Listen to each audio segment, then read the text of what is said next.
Welcome to Agape Worship Center. Yeah, amen. I promise you it's no more than 50 people as we're allowed, but it sure sounds like about 500. We're doing our part. We're distancing. We're waving. You know, I said it's so hard to not hug you all, but let me do it this way. There you go. And but bless God just to be in the house of the Lord, where the love of Christ abounds, where Jesus is alive, where the Son of God reigns over this house, and where nothing is impossible to who believes. Aren't you glad that Christ brought you through this? Aren't you glad that you're still fighting and still winning? Aren't you glad that Jesus is the lifter of your head? Aren't you glad that in your lonely moments, when you cried out to God, keep me, He kept you. Look at you now. The devil is a defeated foe. The devil has lost. The devil has been defeated. What's on your mind? What's on your mind? Proverb 23:7, it says clearly, for as he thinketh, or a person thinketh in his heart, so is he. What's on your mind will be inside of you. Have you ever thought about the fact, listen to this, that every moment of the day, there's something on your mind? Even probably when you're sleeping, there's something going through your mind. That's not a bad thing. That's just the way we're built. It's just the life we live. It's the world we live in. Your mind is like a series of thoughts that never stop, never ceases. It just keeps on going. Sometimes it's a nice, beautiful, sandy beach. Sometimes you're going to someone's house that you don't really want to go to. It has thoughts, observations, perceptions, all right? In fact, sometimes you have so much on your mind, watch this now, you forget most of what was on your mind. What was that? I was thinking of it before, I wanted to tell you, but I forgot. Isn't this the truth? You are what you think. Your thinking affects how you feel and how you live. It carries over. And you got to remember something. Remember, Satan is out to control your mind. It's a battle for your mind. Satan dying to get a hold of it, you know. Meanwhile, God's saying, just keep it on me. Our love life starts in our minds. We love God by using our minds and thinking about Him. What you love is what you think about the most. I'm going to go over here for a while until you get that. Now, sometimes your mind drifts, you know, and you know, you think about, you know, food over God. You know what I mean? Because you're starving. You know, we're human, all right? But my point is, what you consume your mind with is usually what you love the most. Come on now, let's get real. You're getting a new car. First new car you ever got. And you're going to pick it up in 2 days.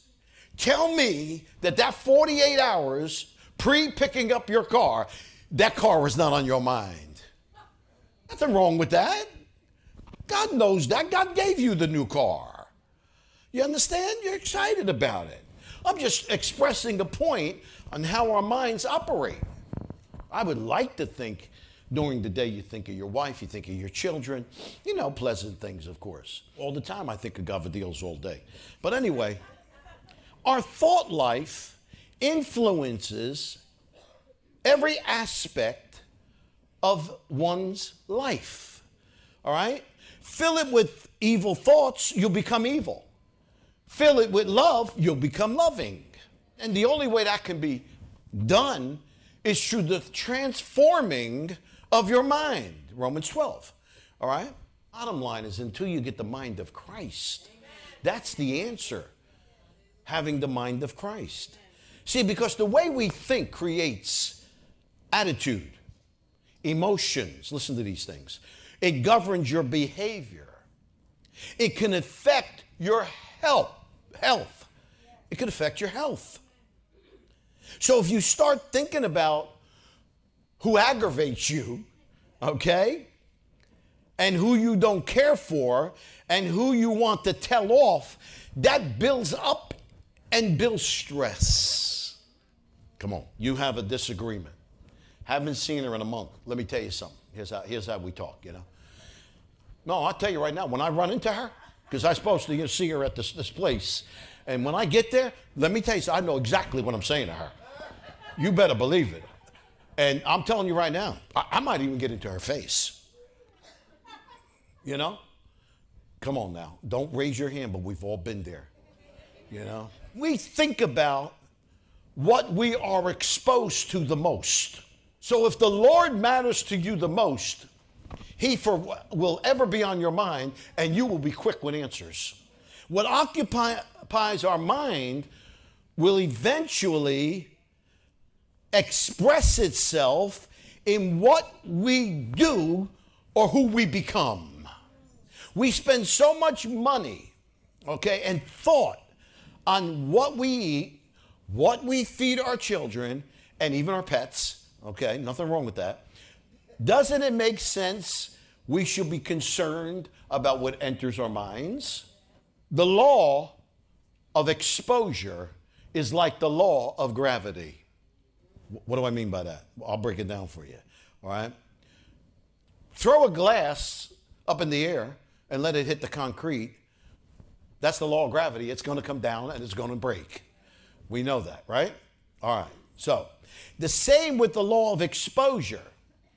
If our mind is flooded with negativity, eventually your life will be flooded with defeat. How about music? The music we listen to, okay? What you listen to is what you're usually humming. It's what you're usually taking to bed. See, if you pull towards sorrow, you'll push away joy. If you pull toward anger, you'll push away peace.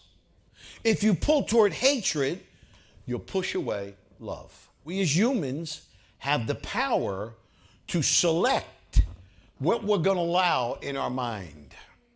Your thoughts, now listen to this, they become words. Watch your words because they become actions. All right? Now your actions will become your habits. My God, this is so good. Watch your habits because they'll become your character. My God. And watch your character because that will become your destiny. When we start thinking different, it's going to allow us to act different. If we start acting different, we're going to start seeing greater and more powerful things in our lives. The whole problem is we think wrong. You know the saying, stinking thinking. He never called you to be below. He called you to be on top. He never even called you to be the borrower. He called you to be the lender. He didn't call you to be last. He called you to be first. The problem is our thinking gets messed up the moment we slip up. The moment you slip up, you think now, I blew it. I'm not going to get that house. I'm not going to get that new car. That has nothing to do with your thinking. What you got to do is adjust it. Yeah, you messed up. Lord, I messed up. Forgive me. Your blessing is never contingent on your walk, because none of us here would have 3 cents, because none of us can walk perfectly. We appreciate you being here, and we love you. Stay safe under the grace of God, of course. And we'll see you next Sunday. We had a good time in the Holy Ghost, didn't we? So good to see you all. I don't want to let you go, but I know you got places to go. God bless you. Go in peace.